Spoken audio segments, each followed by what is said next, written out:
Always സ്റ്റുഡൻറ്റിൻ്റെ പുതിയൊരു വീഡിയോയിലേക്ക് എല്ലാവർക്കും സ്വാഗതം. എല്ലാ PSC പരീക്ഷകൾക്കും ഒരുപോലെ ഉപകാരപ്പെടുന്ന ആനുകാലിക വിഷയങ്ങളാണ് നമ്മൾ ഈ വീഡിയോയിൽ കവർ ചെയ്യുന്നത്. ഇതിൻ്റെ ആദ്യത്തെ 4 പാർട്ട് നമ്മുടെ ചാനലിൽ ലഭ്യമാണ്. അത് കാണാത്തവർ ആദ്യം അതൊന്ന് കണ്ടു നോക്കുക. LDC അടക്കമുള്ള എല്ലാ പരീക്ഷകൾക്കും ഈ ഒരു വീഡിയോ നിങ്ങളെ സഹായിക്കും. ആദ്യത്തെ ക്വസ്റ്റ്യൻ നോക്കാം. ജാപ്പനീസ് ഗവേഷകർ നിർമ്മിച്ച സെപ്റ്റംബറിൽ ബഹിരാകാശത്തേക്ക് വിക്ഷേപിക്കാനൊരുങ്ങുന്ന ലോകത്തിലെ ആദ്യത്തെ തടി ഉപഗ്രഹം. ആൻസർ ലിഗ്നോസാറ്റ് ആണ്. അപ്പോൾ ജപ്പാനാണ് നിർമ്മിക്കുന്നത്. ലോകത്തിലെ ആദ്യത്തെ തടി ഉപഗ്രഹമാണ് ലിഗ്നോസാറ്റ്. നെക്സ്റ്റ്, അടുത്തിടെ DRDO വിജയകരമായി പരീക്ഷണം നടത്തിയ എയർ ടു സർഫസ് മിസൈലിന്റെ പേര്. രുദ്രം 2 ആണ് ആ മിസൈല്. എയർ ടു സർഫസ് മിസൈലാണ്. ഈ അടുത്തിടെ DRDO പരീക്ഷണം നടത്തി, അത് വിജയകരമായിരുന്നു. അതിന്റെ പേര് രുദ്രം 2.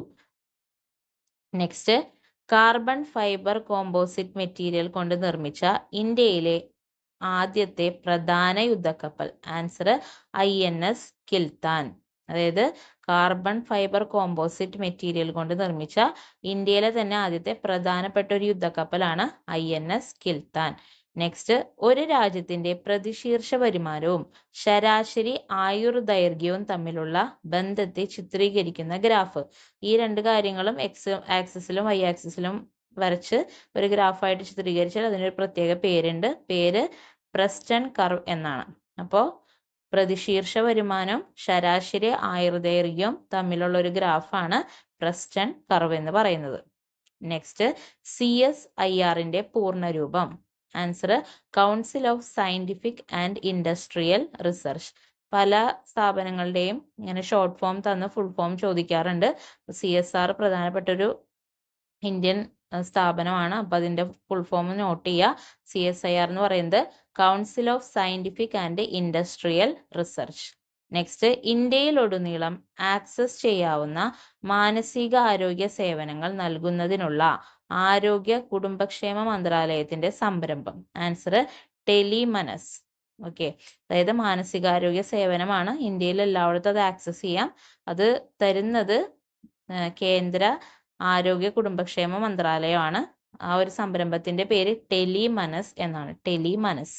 നെക്സ്റ്റ്, അടുത്തിടെ അന്താരാഷ്ട്ര ബഹിരാകാശ നിലയത്തിൽ കണ്ടെത്തിയ മൾട്ടി ഡ്രഗ് റെസിസ്റ്റന്റ് രോഗകാരി. അതായത് ഇന്റർനാഷണൽ സ്പേസ് സ്റ്റേഷനിൽ അടുത്തിടെ ഒരു മൾട്ടി ഡ്രഗ് റെസിസ്റ്റന്റ് പാത്തോജൻ അഥവാ രോഗകാരിനെ കണ്ടെത്തിയിരുന്നു. അതിന്റെ പേര് എൻഡോബാക്ടർ ബുഗാണ്ടൻസിസ്. അതാണ് ആ ഒരു രോഗകാരിയുടെ പേര്. പാത്തോജൻ, അതിന്റെ പേര് നോട്ട് ചെയ്യുക, Enterobacter bugandensis. Next, global gender gap report 2024 ഈ അടുത്തിടെ പ്രസിദ്ധീകരിച്ചിട്ടുണ്ടായിരുന്നു. അതിനെ പറ്റിയുള്ള ഡീറ്റെയിൽസ് ആണ്. അപ്പൊ ഗ്ലോബൽ ജെൻഡർ ഗ്യാപ്പ് റിപ്പോർട്ട് 2024 അത് പബ്ലിഷ് ചെയ്യുന്നത് വേൾഡ് എക്കണോമിക് ഫോറം ആണ്. അതിൽ ഇത്തവണ 2024 ഫസ്റ്റ് റാങ്കിൽ വന്നിരിക്കുന്നത് ഐസ്ലൻഡ് ആണ്. ഇന്ത്യയുടെ റാങ്ക് വരുന്നത് 129 ആണ്. 129. അപ്പോൾ വേൾഡ് ജെൻഡർ ഗ്യാപ്പ് റിപ്പോർട്ട് പ്രസിദ്ധീകരിക്കുന്നത് വേൾഡ് എക്കണോമിക് ഫോറം ആണ്. 2024 ഒന്നാം സ്ഥാനം ഐസ്ലൻഡ് എന്ന രാജ്യത്തിനാണ്. ഇന്ത്യയുടെ സ്ഥാനം 129 ആണ്. നെക്സ്റ്റ് നോക്കാം. അടുത്തിടെ നടന്ന തീപിടുത്തത്തിൽ സാരമായ കേടുപാടുകൾ സംഭവിച്ച ജമ്മു കാശ്മീരിലെ ഗുൽമാർഗിലുള്ള ചരിത്ര പ്രസിദ്ധമായ ക്ഷേത്രം. ആൻസർ മഹാറാണി ക്ഷേത്രമാണ്. അതായത് അടുത്തിടെ ജമ്മു കാശ്മീരിലുള്ള ഒരു പ്രസിദ്ധമായ ക്ഷേത്രത്തിൽ തീപിടുത്തം സംഭവിച്ച് കാര്യമായിട്ടുള്ള കേടുപാടുകൾ ഉണ്ടായി. ആ ക്ഷേത്രത്തിന്റെ പേര് മഹാറാണി ക്ഷേത്രം എന്നാണ്. അപ്പൊ ഇത് ഇങ്ങനെ ഡയറക്റ്റ് ചോദിക്കുന്നല്ല. ചിലപ്പോൾ മഹാറാണി ക്ഷേത്രം സ്ഥിതി ചെയ്യുന്നത് ഏത് സംസ്ഥാനത്താണെന്ന് ചോദിക്കാം. അത് ജമ്മു കാശ്മീരിലാണ്. ഓക്കെ. നെക്സ്റ്റ്, മൈസൂരിൽ അന്തരിച്ച സരോദ് വിദ്വാൻ പണ്ഡിറ്റ് രാജീവ് താരാനാഥാണ് അടുത്തിടെ അന്തരിച്ച സരോദ് വിദ്വാൻ. സരോദ് എന്ന് പറയുന്നത് ഒരു ഹിന്ദുസ്ഥാനി മ്യൂസിക്കൽ ഇൻസ്ട്രുമെന്റ് ആണ്. അപ്പോൾ അതിലെ പ്രധാനപ്പെട്ട ഒരാളായിരുന്നു പണ്ഡിറ്റ് രാജീവ് താരാനാഥ് എന്ന് പറയുന്നത്. അദ്ദേഹം റീസെന്റ് മൈസൂരിൽ വെച്ച് അന്തരിച്ചു. നെക്സ്റ്റ്, അടുത്തിടെ ശക്തമായ കാട്ടുതീയെ നേരിടേണ്ടി വന്ന ഉത്തരാഖണ്ഡിലെ വന്യജീവി സങ്കേതം. ആൻസർ ബിൻസാർ വന്യജീവി സങ്കേതമാണ്. അപ്പോൾ ശക്തമായ കാട്ടുതീ ഉണ്ടായ ഒരു വന്യജീവി സങ്കേതമാണ് ഉത്തരാഖണ്ഡിലുള്ള ബിൻസാർ വന്യജീവി സങ്കേതം. അപ്പോൾ ഇത് നേരത്തെ പറഞ്ഞ പോലെ തന്നെ ബിൻസാർ വന്യജീവി സങ്കേതം ഏത് സംസ്ഥാനത്താണെന്ന് ചോദിച്ചാൽ അത് ഉത്തരാഖണ്ഡിലാണെന്നുള്ളത് ഓർത്തിരിക്കുക. നെക്സ്റ്റ്, സൗരയൂഥത്തിന്റെ പുറം മണ്ഡലങ്ങൾക്കുള്ളിൽ ജ്യോതിശാസ്ത്രജ്ഞർ കണ്ടെത്താൻ ശ്രമിക്കുന്ന സാങ്കല്പിക ഗ്രഹത്തിന് നൽകിയിരിക്കുന്ന പേര്. ആൻസർ പ്ലാനറ്റ് 9 എന്നാണ്. അതായത് സൗരയുദ്ധത്തിന്റെ പുറം മണ്ഡലത്തിന്റെ ഉള്ളില്, അതായത് ഒരു ഇന്നർ സ്പേസും ഉണ്ട് ഔട്ടർ സ്പേസും ഉണ്ട്. അപ്പൊ ആ ഔട്ടർ സ്പേസിൽ ജ്യോതിശാസ്ത്രജ്ഞന്മാര് ഒരു ഗ്രഹത്തിനെ കണ്ടെത്താൻ ശ്രമിക്കുന്നുണ്ട്. ഒരു സാങ്കല്പിക ഗ്രഹമാണ്, അത് ഇതുവരെ കണ്ടുപിടിച്ചിട്ടില്ല. അപ്പോൾ ആ ഒരു ഗ്രഹത്തിന് അവരൊരു പേര് നൽകിയിട്ടുണ്ട്. പ്ലാനറ്റ് 9 എന്നാണ് ആ ഗ്രഹത്തിന് നൽകിയിരിക്കുന്ന പേര്. അത് കണ്ടുപിടിക്കാൻ പോകുന്ന ഗ്രഹത്തിന് അഡ്വാൻസ് ആയിട്ട് ഒരു പേര് കൊടുത്തിരിക്കുന്നതാണ് പ്ലാനറ്റ് 9 എന്ന് പറയുന്നത്. നെക്സ്റ്റ്, ഫേസ് റെക്കഗ്നിഷനിലൂടെയുള്ള വ്യക്തിഗത തിരിച്ചറിയലിനായി ഇന്ത്യയിലെ ഒരു സ്റ്റാർട്ടപ്പ് കമ്പനി വികസിപ്പിച്ച AI ടൂൾ. ആൻസർ ദിവ്യദൃഷ്ടി ആണ്.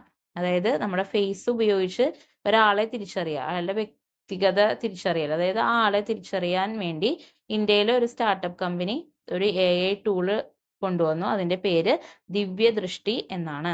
നെക്സ്റ്റ്, സൂര്യന് ചുറ്റും 2 കേന്ദ്രീകൃത സർക്കിളുകൾ പ്രത്യക്ഷപ്പെടുന്ന ഒപ്റ്റിക്കൽ ഡിസ്പ്ലേ പ്രതിഭാസം. അതായത് സൂര്യന്റെ ചുറ്റും 2 സർക്കിളുകൾ വരും, അതായത് ഒരേ സെന്ററുള്ള 2 സർക്കിളുകൾ, അതാണ് കേന്ദ്രീകൃത സർക്കിളുകൾ എന്ന് പറയുന്നത്. കോൺസെൻട്രിക് സർക്കിൾസ് ഇംഗ്ലീഷിൽ പറയും.